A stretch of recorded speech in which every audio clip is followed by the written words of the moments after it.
잘 계셨습니까? 태풍이 심하게 왔는데 월요일 날 또 태풍이 또 2차 태풍이 또 온다고 합니다. 하도 바람이 세차게 불어서 저는 한 새벽 3시쯤 깼다가 잠잠해진 다음에 또 다시 잠들었습니다. 이번 태풍이 아주 센 것 같아요.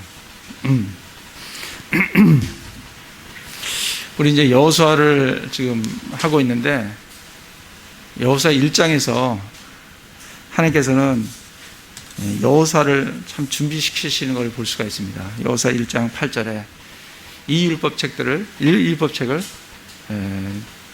밤낮으로 묵상하여 내 입에서 떠나지 말게 하고 밤낮으로 그것을 묵상하여 그 가운데 기록한 대로 다 지켜 행하라. 그리하면 내가 내 길을 형통하게 하리라. 크게 성공하리라. 그렇게 이제 말씀을 하시면서 여호수아를 1장에서 준비시키시는 걸 볼 수가 있습니다. 그러시면서 이제 여호수아 2장에서는 우리가 정말 생명을 건 그 라합의 믿음을, 그리고 그의 믿음의 행위를 우리가 참 볼 수가 있었습니다. 그리고 3장과 4장에서는 하나님께서 이스라엘 백성을 그 요르단 강을 다시금 건너게 하십니다.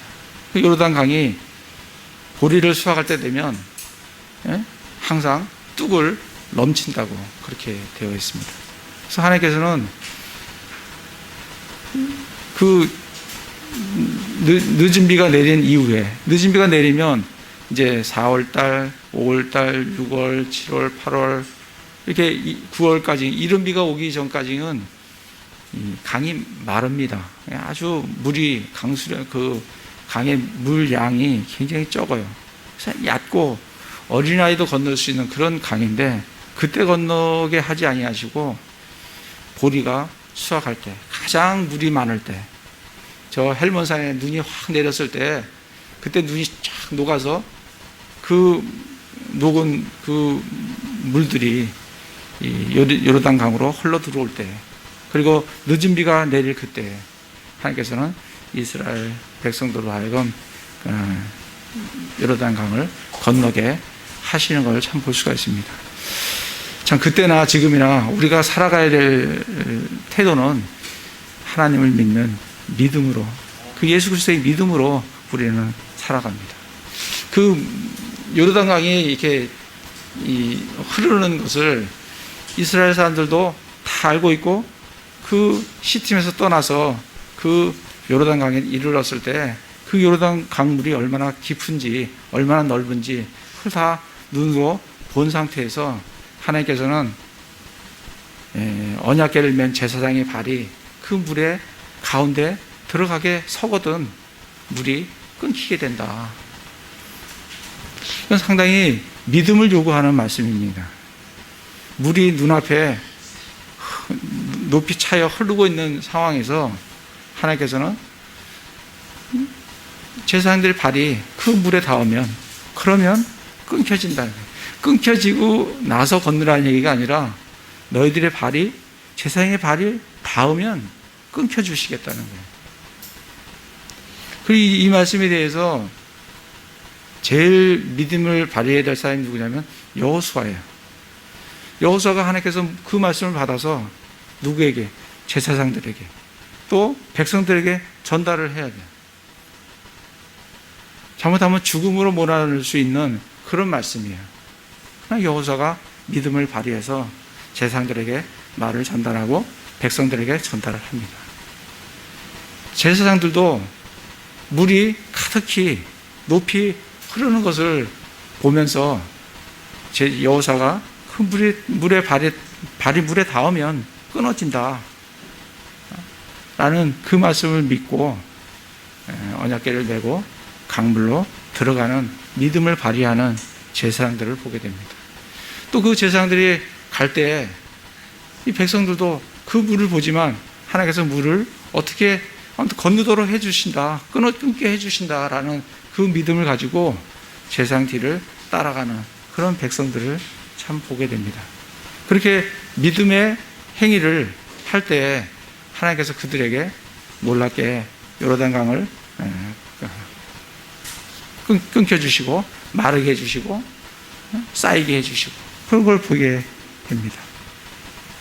근데 하나님께서 이 이적을 이렇게 행하시는 목적이 뭐냐? 그 목적을 지난주에 우리 나눴는데 4가지의 목적을 우리가 볼 수 있었습니다. 첫 번째는 여호수아 3장 7절에 보면 주께서 여호수아에게 이르시되 이날 내가 온 이스라엘 눈앞에서 너를 크게 만들기 시작하여 내가 모세와 함께 하던 것 같이 너와 함께 할 것을 그들이 알게 하리라. 첫 번째 목적은 여호수아를 크게 하는 거예요. 그동안 이스라엘 백성들은 모세를 따라왔는데 이제 모세는 죽었어요. 이제 여호수아가 이 이스라엘을 끌고 가야 되는데 하나님께서 이 요르단강을 쌓이게 해주시고 끊어지게 함으로써 이 여호수아를 크게 높이시겠다고 말씀을 하십니다. 4장 17절에 보시면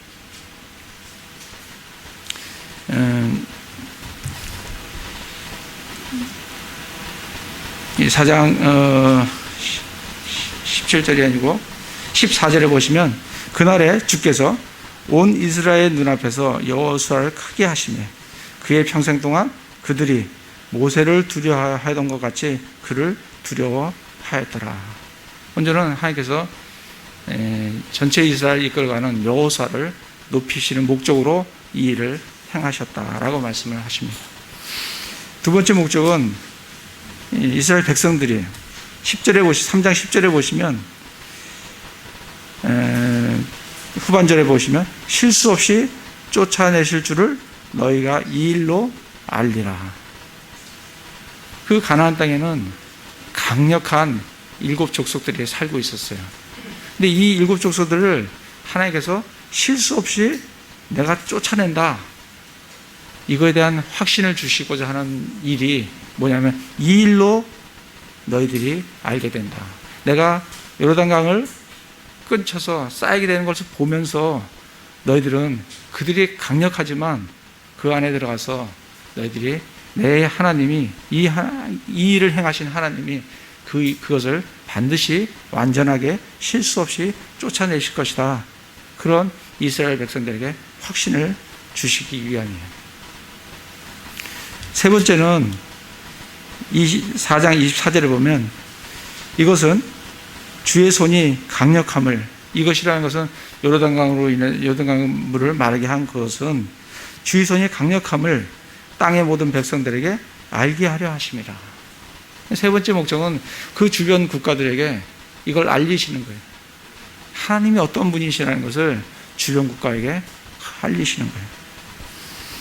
그리고 네 번째는 또한 너희가 주 너희 하나님을 영원토록 두려워하게 하려 하심이라. 이스라엘 백성이 이 일을 보고 하나님이 어떤 분이신 것을 알면서 영원토록 하나님을 두려워하도록. 그래서 정말 우리에게도 교훈되는 것은 우리가 이 구약이 우리에게 교훈을 위해서 쓰여진 말씀이에요. 그래서 하나님께서 이 요르단강을 끊치게 해주시는, 그리고 홍해를 마르게 해주시는 그걸 보면서 우리가 취할 태도는 하나님은 두려우시는 하나님이다. 그래서 악으로부터 내가 돌아서야 되는구나. 그거를 영원토록 알게 하기 위함이다. 그래서 이 사건을 통해서 하나님이 어떠한 분이신가, 그 하나님이 얼마나 두려우신 분이신가. 하나님은 사랑의 하나님이시지만 하나님은 두려우신 하나님이시다는 것을 우리가 공히 두 가지 하나님의 속성을 다 알고 거기에 순종을 해야 한다. 그걸 우리에게 보여주시기 위함이에요.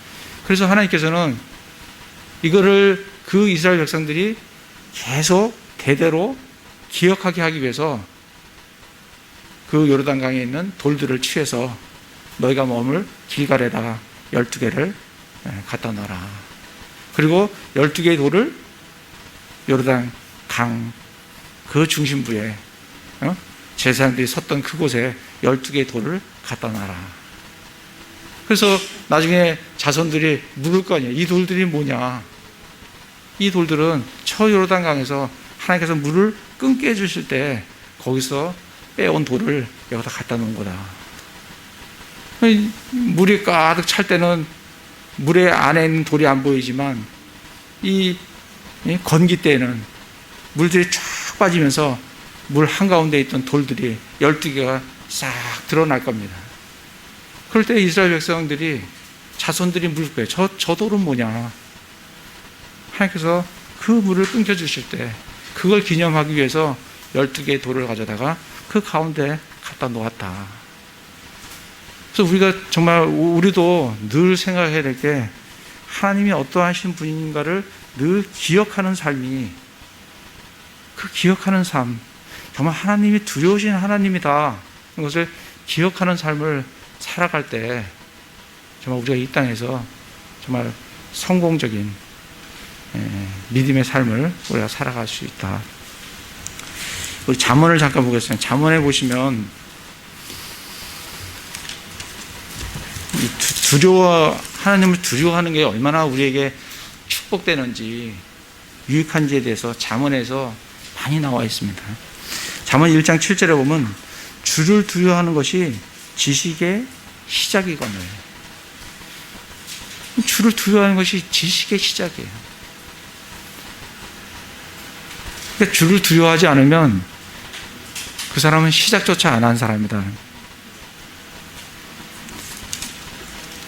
또 뒤로 이렇게 넘어가시면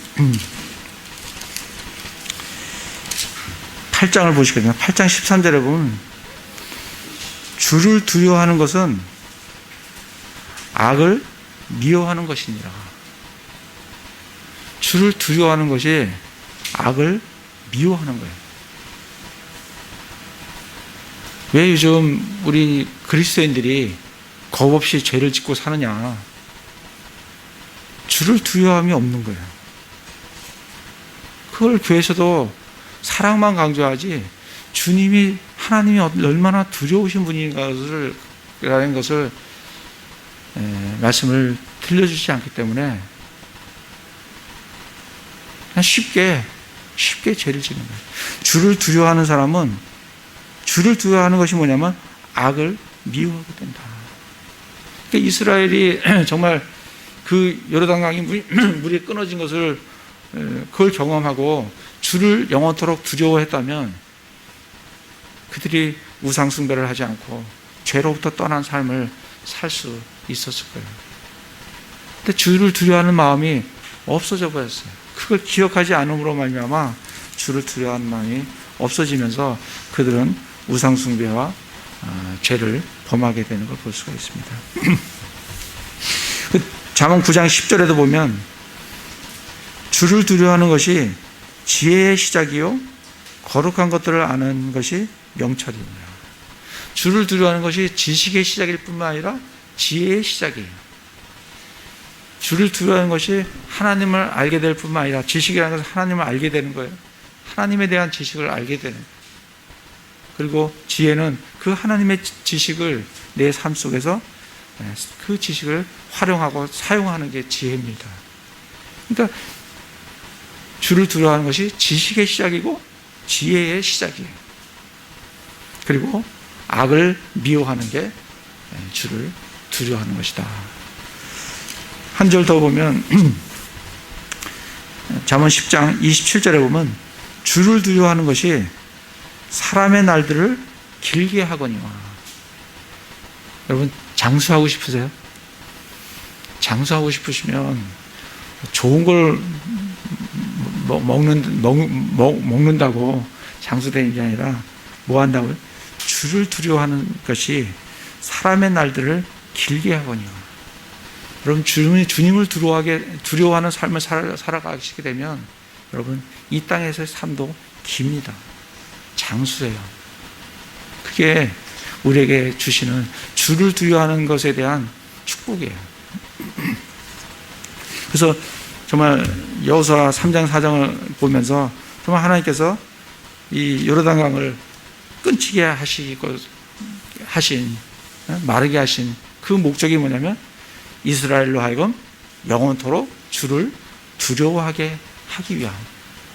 그래서 그들이 하나님만을 경배하며 하나님을 찬양하며 정말 하나님께 드려진 그런 삶을 살도록 하기 위함이 이 요르단강을 마르게 하신 그런 이유다라고 이제 말씀을 해주고 계십니다. 오늘 5장에서 이 요르단 강에 1절에 보면 이 요르단의 물이 마른 것으로 인해서 이 주변국들의 상태를 우리가 좀 살펴보면 5장 1절에 보면 요르단 서쪽에 있는 아모리 족속의 모든 왕과 바닷가의 가나안 족속의 모든 왕이 우리가 건널 때까지 주께서 이스라엘 자손 앞에서 요르단의 물들을 마르게 하신 것을 들었을 때 이들의 마음이 녹았어요. 이스라엘 자손으로 인해서 그들에게 더 이상 정신이 없었어요. 마음이 완전히 녹았으니까 마음이 이제 완전 무너져 내린 것이에요. 그래서 6장 1절에 보면 여리고성이 어떻게 되냐면 이제 이스라엘 자손으로 인하여 여리고는 굳게 닫히고 아무도 나가지 아니하며 아무도 들어오지 아니하더라. 완전히 철통으로 경비태세가 이루어지는 그런 상태가 지금 여리고가 되어버렸어요. 왜냐하면 하나님께서 물을 마르게 하신 일을 듣고 여리고는 직접 봤을 거예요. 너무 가까이 있기 때문에 물이 마른 것을 보게 되었다고. 정말 그들이 여리고 사람들이 얼마나 상상을 좀 해보면 얼마나 두려워했을 거냐면 정말 200만이나 되는 사람들이 시팀에서 떠나서 그 모압 산지에 모여왔어요. 그리고 200만 명이나 되는 사람이 밑으로 이렇게 내려옵니다. 내려와서 어디에 머물러요? 요르단 강가에 200만 명이 모여 있는 거예요. 그 수만 봐도 정말 여리고 사람들은 겁에 질릴 거예요.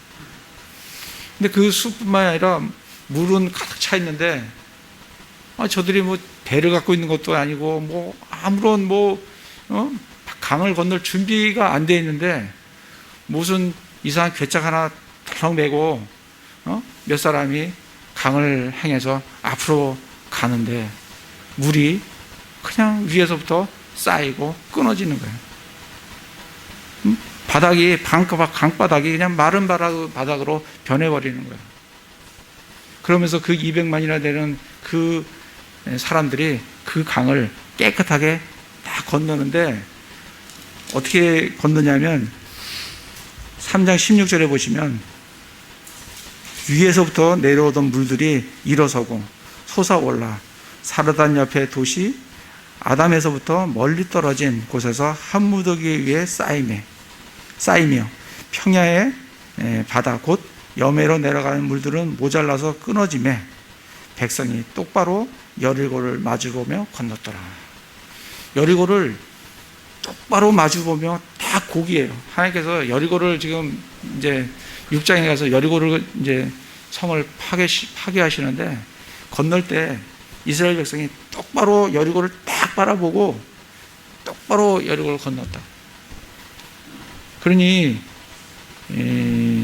여리고 성에 있는 사람들이 그거 200만이 강가에 있는 것도 보일 뿐만 아니라 뭘 건너는데 그냥 그 200만 명이 그 강을 건너오는데 그걸 똑바로 눈으로 자기 눈으로 보았다고요. 그러니 여리고 사람들이 얼마나 간담이 선을 했는지 그 말씀이 이제 5장 1절 말씀입니다. 마음이 녹았고 더 이상 정신이 없었다. 그렇게 이제 적고 있습니다. 그러면서 5장 2절에 하나님께서 이스라엘 백성에게 여호수아에게 이르시를 할례를 행하라. 예대한 칼을 만들어 다시 이스라엘 자손에게 두 번째 할례를 행하라. 그렇게 말씀을 하십니다. 이 할례라는 것은 포피를 잘라내는 게 할례지 않습니까? 근데 왜 하나님께서 이 중요한 이제 여리고를 옆에 바로 두고 이제 정복을 해야 되는 그 시점에 이 할례를 행하라고 하시나? 할 것 같으면 강을 건너기 전에 할례를 하는 게 더 안전하고 더 좋을 것 같은데 여리고 요르단 강 물을 건너는 것도 3월달, 4월달에 안 건너고 한 8월달, 9월달 건너면 쉽게 아주 자연스럽게 어렵지 않게 건널 수 있는 그 강을 뭐 이렇게 3, 4월 달에 큰 물이 많을 때 그렇게 건너라고 하실까? 또 그 저편에서 강 저편에서 할례를 행했으면 적으로부터 위험도 안 당할 건데 왜 후퇴어 딱 건너자마자 그 할례를 행하라고 또 새로운 명령을 참 주시나? 그런 것들을 보면 하나님은 우리에게 참 요구하시는 것은 하나님만을 바라보는 내 생각과 내 경험이 아니라 하나님만을 바라보는 그런 믿음을 우리에게 참 요구하신다. 그렇기 때문에 여호수아에게도 1장 8절 같이 이 율법책을 내 입에서 떠나게 말게 하며 밤낮으로 그것을 묵상하여 그 가운데 기록한 대로 다 지켜 행하라. 그리하면 내가 내 길을 형통하게 하리라. 내가 크게 성공하리라. 믿음은 들음에서 오기 때문에 주야로 하나님 말씀을 주야로 묵상할 때 우리가 믿음으로 무장되는 그런 하나님의 군사로 거듭날 수 있기 때문에 하나님께서 그렇게 두 번째 할례를 행하라고 이제 말씀을 하시는데, 우리가 지금 할례에 대해서 좀 찾아보면 창세기를 잠깐 보겠습니다. 창세기를 잠깐 보시면 창세기 12장에 보시면 하나님께서 아브라함을 부르실 때 창세기 12장을 보겠습니다. 창세기 12장에 보면 1절에 보면 그런데 전에 주께서 아브라함에게 이르시되 너는 내 고향과 친척과 아버지 집을 나와 내가 네게 보여줄 땅으로 가라. 내가 너로부터 큰 민족을 만들고 네게 복을 주어 내 이름을 크게 하리니 내가 복이 되리라. 하나님께서 아브라함에게 갈대울에서 아브라함을 부르시고 몇 가지 약속을 하시는데 내가 내게 보여줄 땅으로 가라. 이 땅을 주겠다는 약속을 하세요. 그래서 보여줄 땅으로 가라. 그 다음에 2절에서는 큰 민족을 만들고 큰 민족을 아브라함을 시초로 해서 정말 하나님의 백성을 만들겠다는 거예요. 그리고 내가 내게 복을 주겠다. 그렇게 약속을 하셔서 갈대우르에서 아브라함을 이렇게 나오게 하시는 하나님을 볼 수가 있습니다. 근데 그 약속을 이제 15장에 가면 하나님께서 15장 1절에 보면 아브라함아 두려워 말라 나는 내 방패여 내가 받을 지극히 큰 보상이라 하시니라. 그러시면서 5절에 하나님께서 아브라함을 이렇게 밖으로 데리고 나가셔서 이르기를 하늘 쳐다봐라 별들을 셀 수 있거든 세어봐라 하시면서 다시금 내 씨가 그와 같으리라 하면서 그 아브라함을 통해서 정말 크나큰 민족들을 이루시겠다. 그러니까 아브라함이 그걸 믿으니까 하나님께서 그에게 그 믿음을 의로 여기셨다. 그러시면서 7절에 또 그에게 이르시되 나는 이 땅을 내게 주어 상속하게 하려고 너를 갈대아 사람들의 우르에서 데리고 나온 주니라. 그래서 보시면 하나님은 아브라함을 통해서 큰 민족을 이루겠다. 그 다음에 이 땅을 너에게 상속으로 주겠다. 이 약속을 12장에서도 했고 지금 15장에서도 그 약속을 하시는 걸 볼 수가 있습니다. 그러면서 동물을 하나 그 뒤에 보면 이제 동물을 하나 가운데 쪼개서 하나님께서 약속을 이렇게 이루시는 걸 볼 수가 있습니다. 18절에 보면 15장 18절에 보면 바로 그날에 주께서 아브라함과 언약을 맺으며 이르시되 내가 이 땅을 이집트 강에서부터 저 큰 강 곧 유프라테스 강까지 내 씨에게 주었노라 하면서 이 땅을 약속을 하십니다.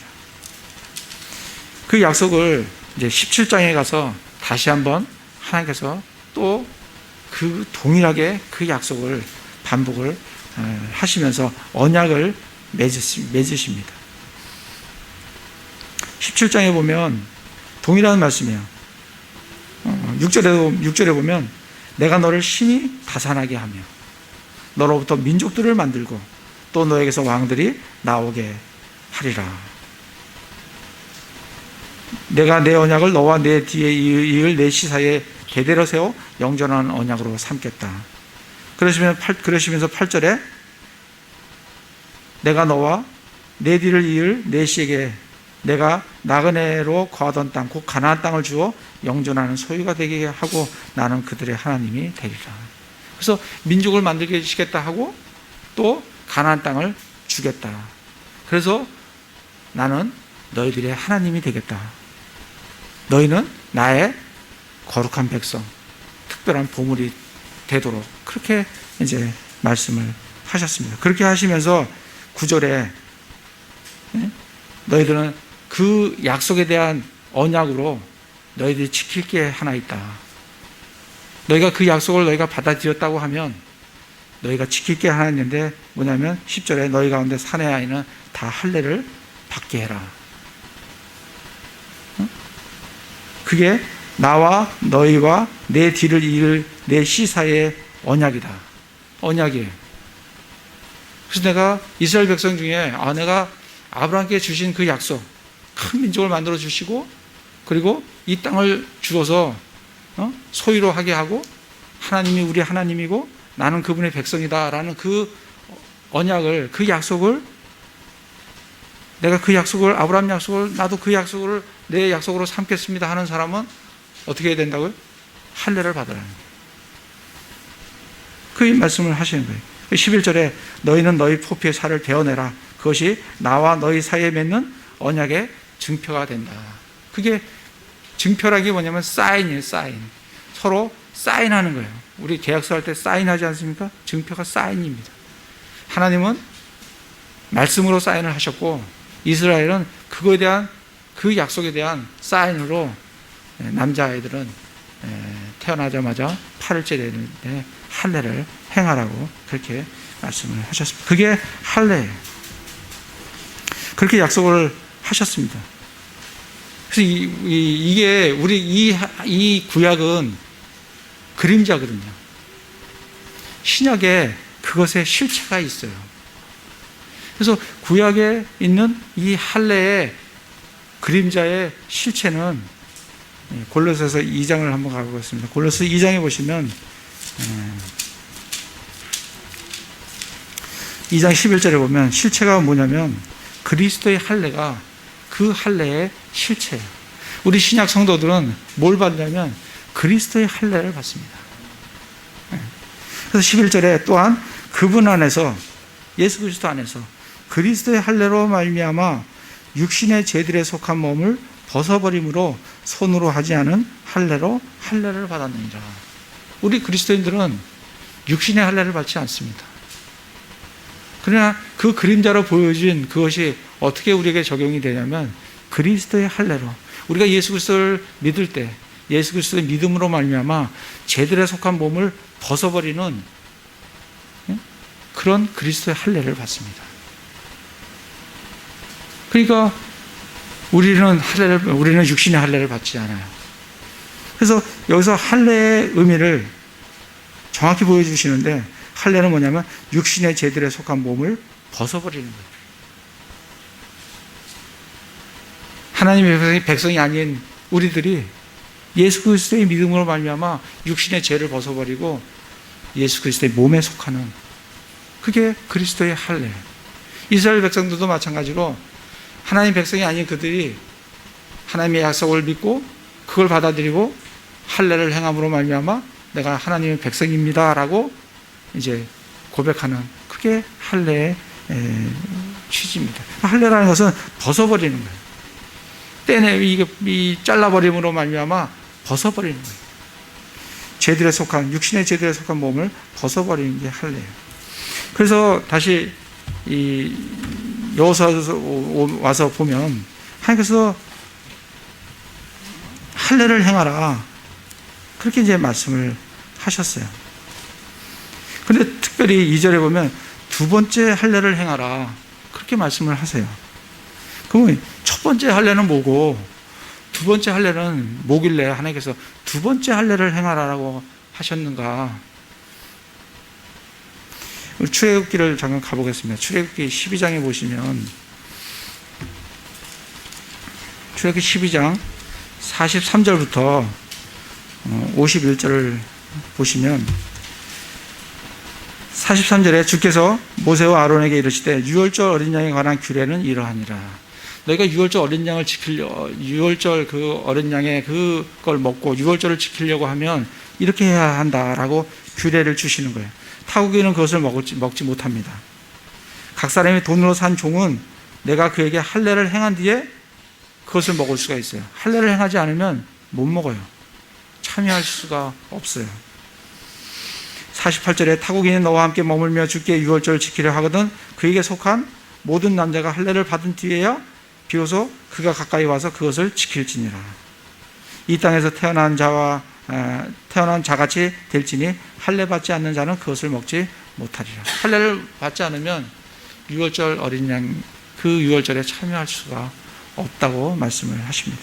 그래서 50절에 이스라엘 모든 자손이 이같이 행하되 뭘 행했다고요? 할례를 다 행했다고요. 행하되 주께서 모세와 아론에게 명하신 대로 그들이 행하였더라.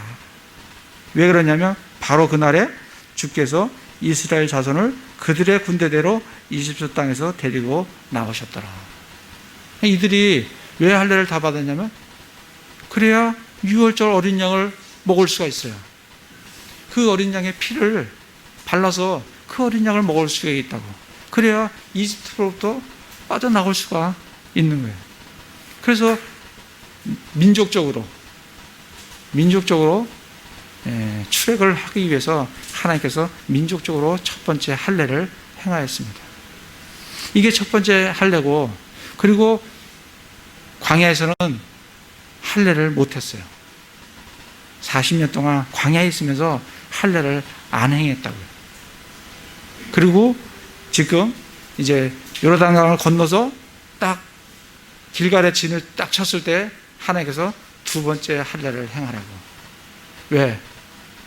유월절 어린 양을, 조금 있으면 유월절 어린 양, 10일 날 강을 건넜거든요. 14일 날이 유월절이에요. 이 유월절 어린 양을 먹기 위해서 너희들 할례를 행하라고, 두 번째 할례를 행하라고 그렇게 말씀을 하시는 걸 볼 수가 있습니다. 다시 와서 그래서 두 번째 할례를 행하라고 여호수아에게 명령을 하시는 거예요. 그래서 그들이 할례를 행합니다. 3절에 보면 여호수아가 예리한 칼을 만들어 포피산에서 이스라엘 자손에게 할례를 행하니라. 포피산에서 할례를 행했어요. 길갈이 있는 그곳에서 할례를 행하는데 언제 행했냐면 그 4장 19절에 보면 백성이 첫째 달 10일에 요르단에서 올라와 여리고 동쪽 경계에 있는 길갈의 진을 치매 이들이 10일 날 건너서 지금 길갈의 진을 딱 쳤어요. 이게 첫째 달 니산월 10일입니다. 그리고 5장 10절에 보면 이스라엘 자손이 길갈의 진을 쳤고 그 달 14일 저녁에 여리고 평야에서 유월절을 지켰으며, 그러니까 11일 날 길갈의 진을 쳤고 14일 날 유월절을 지켰어요. 유월절을 지키려면 할례를 행해야 돼요. 그러니까 그 사이에 10일과 14일 그 사이에 할례를 행한 것을 볼 수가 있습니다. 아마도 10일 그날 당일이나 아니면 그 다음날 할례를 행해야, 할례를 행하면 며칠간 꼼짝도 못하고 움직이지 못합니다. 유월절 어린 양을 잡을 수도 없어요. 몸이 말을 안 듣기 때문에. 그래서 아마 건너자마자 그날이나 그 다음날 하지 않았을까 생각이 듭니다. 어쨌든 그 사이에 이들은 그 포피산에서 그 길갈 진을 친 그곳에서 그때 할례를 이제 행한 것을 볼 수가 있습니다. 4절에 보면 여호수아가 할례를 행한 까닭은 이러하니라. 하나님께서 할례를 행하라는 이유가 있어요. 왜냐하면 4절에 보면 이집트에서 나온 온 백성 중에서 남자들 곧 모든 군사는 이집트에서 나온 뒤 광야에서 길에서 죽었어요. 그러니까 아까 우리 출애굽에서 봤을 때 유월절 규례를 얘기하시면서 모든 사람이 할례를 다 받고 나왔잖아요. 근데 광야에서 20세 이상은 다 죽었어요. 그러니까 20세 이하에 있는 사람들은 할례를 받고 나왔기 때문에 그 사람들은 할례를 받았어요. 근데 광야에서 태어난 이 사람들이 이제 20세 이하니까 이 사람들은 40년이 지나면 몇 살이 되겠습니까? 40살에서 60살이 됐겠죠. 그러나 광야에서 태어난 사람들, 갓난아기서부터 40살까지 이 사람들에게는 할례를 행하지를 않았었어요. 그래서 그 할례를 행하라는 거예요. 첫 번째 목적은 이유는 그들이 광야에서 할례를 받지 않았기 때문에 그 할례를 행하라는 거예요. 두 번째 이유는 그 9절에 보시면 주께서 여호수아에게 이르시되 이날 내가 너희에게 이집트의 수치를 떼내어 굴러가게 하였으므로 그곳의 이름을 이날까지 길갈이라 하니라. 길갈이라는 이름이 뭐냐면 굴러가게 했다. 그 의미가 그래서 길갈이라고 이제 명명하게 됐는데, 하나님께서 이날 이집트의 수치를 떼내어 굴러가게 하였노라. 이스라엘 백성은 이집트에서 정말 수치스러운 삶을 살았어요. 정말 노예로서 수치스러운 삶을 살았어요. 그 출애굽기 레위기를 한번 보겠습니다. 레위기 26장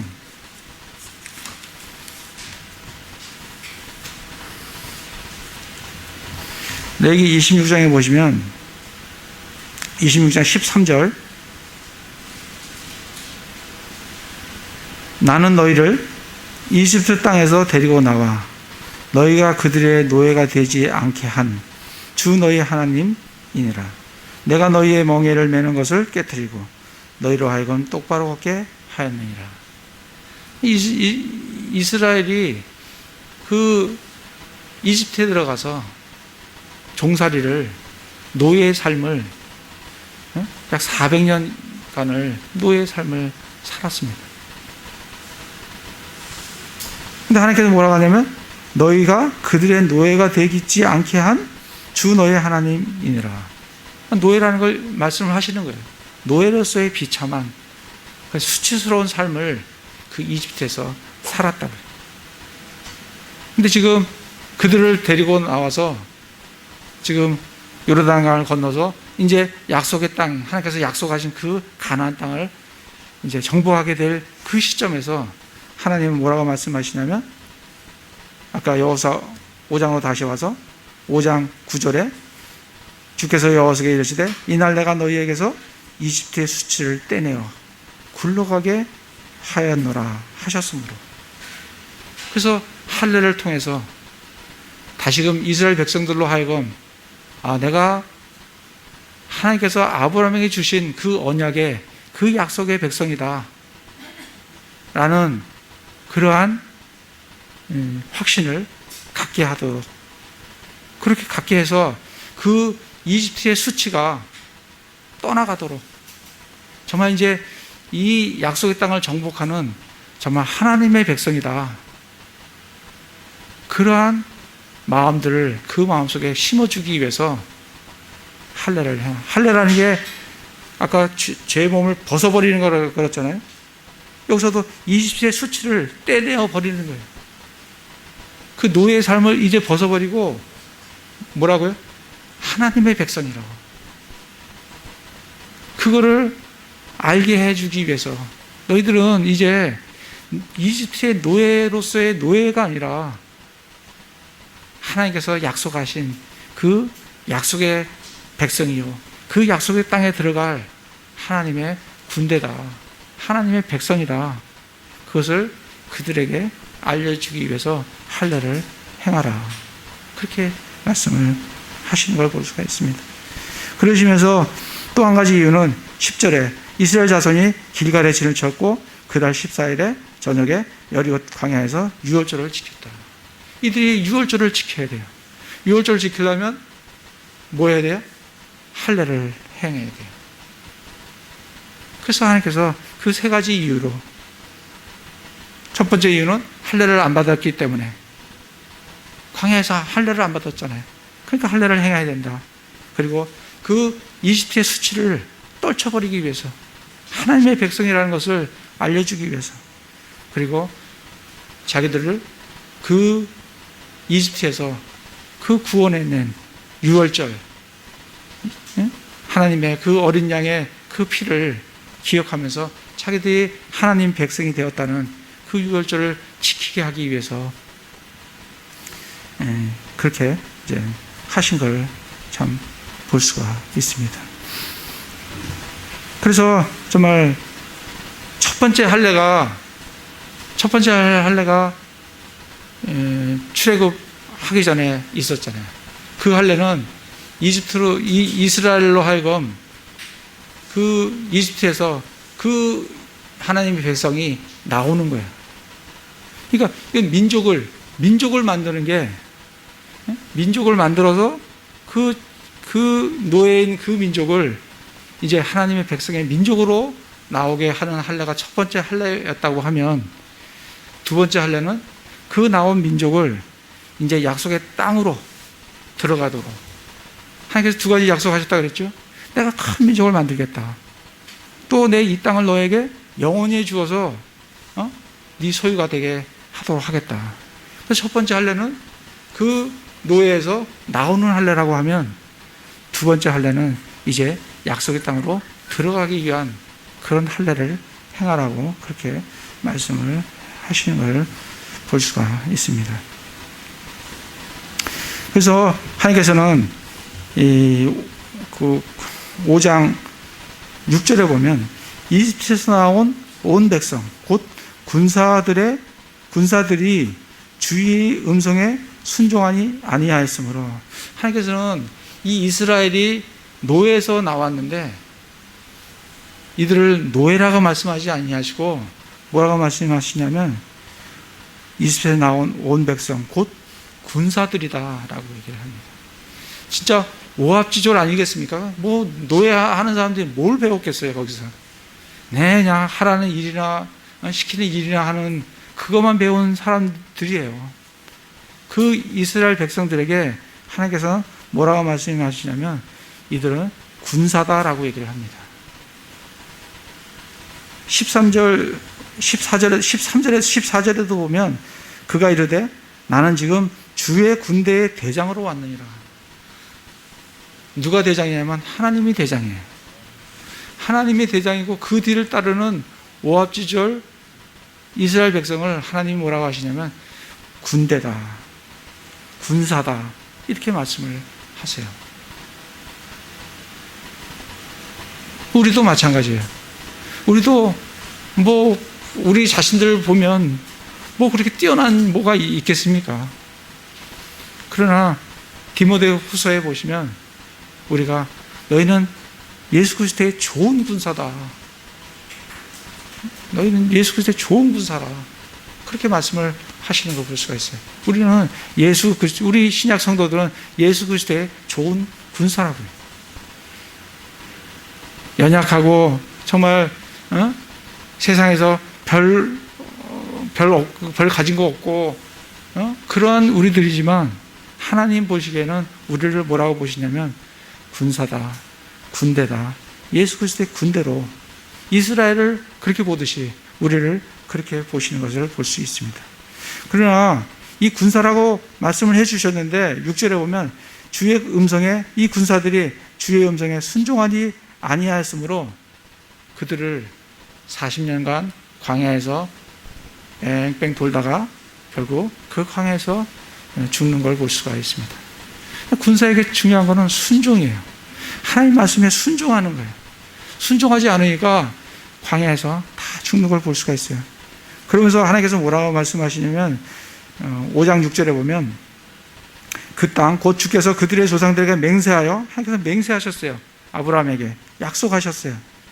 친히 우리에게 주리라고 하신 그 땅, 곧 즉 젖과 꿀이 흐르는 땅을 친히 그들에게 보여주지 아니하시리라고 맹세하셨더라.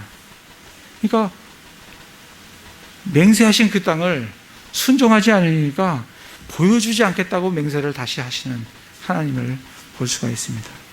그래서 하나님은 누구에게 할례를 행하시냐면 7절에 그분께서 그들을 대신하여 말씀에 순종하지 않은 그 사람들을 대신해서 하나님은 민수기 말씀 이렇게 보시면 너희들이 멸시받으리라고 했던 그 자손들, 우리 말씀을 한번 찾아보겠습니다. 민수기 가서 보시면, 민수기 14장에 보시면 이스라엘 그 정탐을 하고 온 그 사람들이 뭐라고 얘기하냐면 자기 자손들에게 31절에 보면 14장 31절입니다. 그러나 너희가 탈취물이 되겠다고 말한 너희 어린 것들은,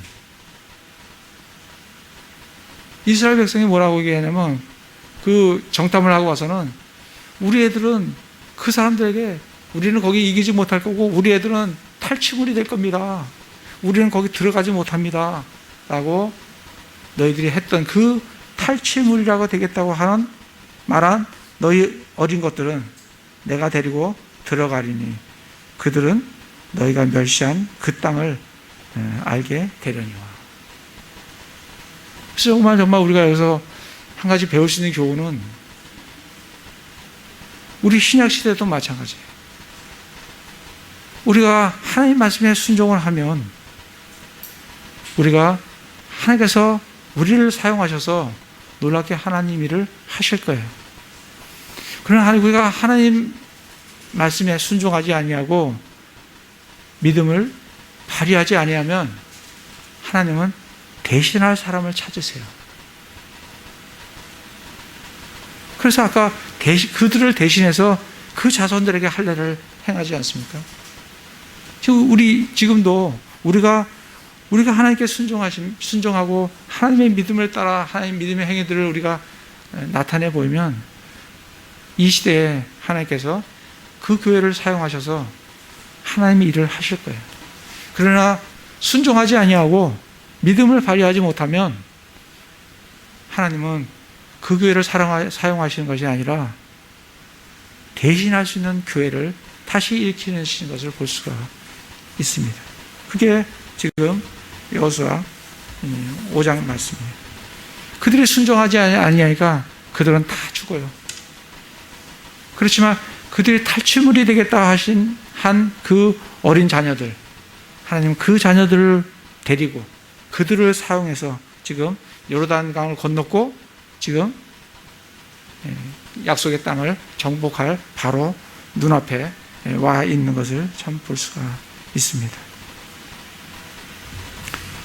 그래서 이들이 11절에 보면 유월절을 지키고 나서 유월절 지킨 다음 날에 그 땅에 묵은 곡식을 먹되 그날에 누룩 없는 납작한 빵과 볶은 곡식을 먹었더라.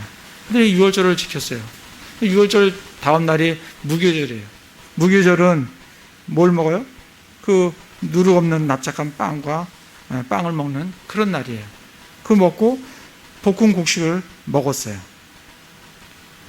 12절에 보면 그들이 그 땅에 묵은 곡식을 먹은 다음 날에 만나가 그치므로 이스라엘 자손이 더 이상 만나를 얻지 못하였으나 그해 가나안 땅의 열매를 먹었더라.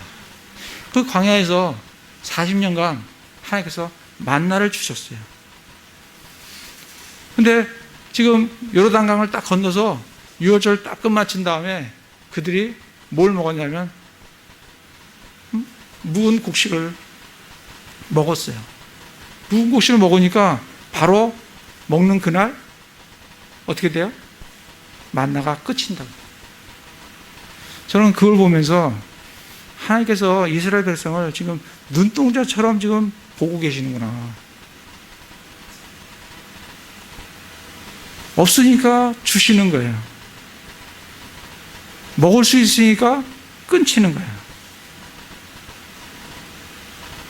하나님께서는 이스라엘을 그 40년 광야 동안 눈동자처럼 지금 보고 계신다고 말씀을 하고 계세요. 우리도 마찬가지예요. 우리도 이 세상을 살아가면서 하나님께서 우리를 눈동자처럼 보고 계십니다. 세상이 주는 많은 것들을 내가 갖고 있어서가 아니라 지금 이스라엘 백성이 뭘 갖고 있어요? 곡식 하나 없어요. 근데 위에서 없을 때 위에서 만나가 떨어지고 아래서 먹을 게 있으니까 만나가 그쳐요. 저는 약속의 말씀으로 히브리서 13장 볼까요? 히브리서 13장에 보시면 우리가 이 세상을 살아가면서 하나님께서 우리를 눈동자처럼 보고 계시고 지금 우리의 필요를 채우고 계신다는 것을 기억하시기 바랍니다. 13장 5절에 보면 너희 행실을 탐욕이 없게 하고 너희가 가진 것들로 만족하라. 그분께서 이르시되 내가 결코 너를 떠나지 아니하고 너를 버리지 아니하리라 하셨느니라. 네. 하나님께서 우리의 모든 필요를 알고 계세요. 이스라엘에게 먹을 게 필요하다는 것을 알고 계세요. 그래서 만나를 내려주시고 또 다른 먹을 게 있으면 만나를 끊치시는 하나님이세요. 우리도 이 땅에서 하나님께서 뭐라고 말씀하시냐면 가진 것으로 만족해라. 내가 결코 너를 떠나지 아니하고 너를 버리지 아니하리라. 그렇게 우리에게 말씀을 하시면서 저는 이 말씀을 믿고 이 말씀을 신뢰하고 살아가요. 그럴 때 우리가 가진 게 없어도 하나님께서 주시는, 여러분 어떤 게 더 확실할 것 같아요? 내가 가지고 있는 게 확실할 것 같아요? 내가 가진 게 없지만 계속 가진 것, 모든 걸 가지신 분께서 내게 계속 내려주시는 게 더 확실할 것 같아요. 사람들은 뭐가 내게 가진 게 있어야 이게 든든한 것 같아요. 뭐가 신뢰가 되는 것 같아요. 그게 아니라 이게 없어도 모든 걸 가지신 분이께서 나를 눈동자처럼 보고 계시고 나를 도와주시고 내 필요를 채워주시는 것으로 정말 신뢰하고 만족하시는 삶을 살아가시길 바랍니다. 저는 이 말씀을 보면서 하나님께서 이스라엘을 눈동자처럼 참 지키고 계시는구나. 우리도 눈동자처럼, 나도 눈동자처럼 보호를 받고 있구나. 그런 말씀을 보게 됩니다. 그래서 정말 이 가나안 땅 3장 1장부터 5장까지 보면서 계속해서 하나님께서 말씀하시는 것은, 이스라엘에게 요구하시는 것은 하나님을 믿는, 신뢰하는 믿음이에요. 요르단강을 건너는 것도 믿음으로 건넜고 할례를 행하는 것도 믿음으로 할례를 행했어요. 그리고 만나를 주시는 것, 또 만나를 끝이는 것, 그걸 통해서 정말 하나님을 신뢰하며 하나님이 모든 것을 채우시는 분이시다는 그런 신뢰를 가지고 살아가는 그러한 이스라엘을 보게 됩니다. 정말 우리도 이 땅에서 영적인 싸움을 싸우고 살아갑니다. 하나님께서 이스라엘의 주의 군대 대장으로 오셨어요. 예수님이 우리의 구원의 대장이십니다. 히브리서 2장을 보겠습니다. 히브리서 2장에 보시면 히브리서 2장 10절에 보면 자신을 위해 모든 것을 존재하게 하시며 또 자신으로 말미암아 모든 것을 존재하게 하시는 그분께서 많은 아들들 우리죠. 우리를 영광으로 데려가는 일에 우리가 하나님께 하늘왕국으로 들려 올라가게 될 거예요. 그리고 우리는 부활해서 주님의 몸을 갖게 될 거예요. 그런 아들들을 영광으로 데려가시는 일에 그들의 구원의 대장을, 이 구원의 대장이 누구냐면 예수 그리스도가 우리의 구원의 대장이에요. 이스라엘의 주의 군대의 대장이 하나님이시고 예수님이셨다면 우리의 구원의 대장이 누구냐면 예수님. 그래서 우리는 이 세상에서 넉넉히 이 세상을 이기면서 살아갈 수가 있습니다. 요한일서 4장 4절에 보시면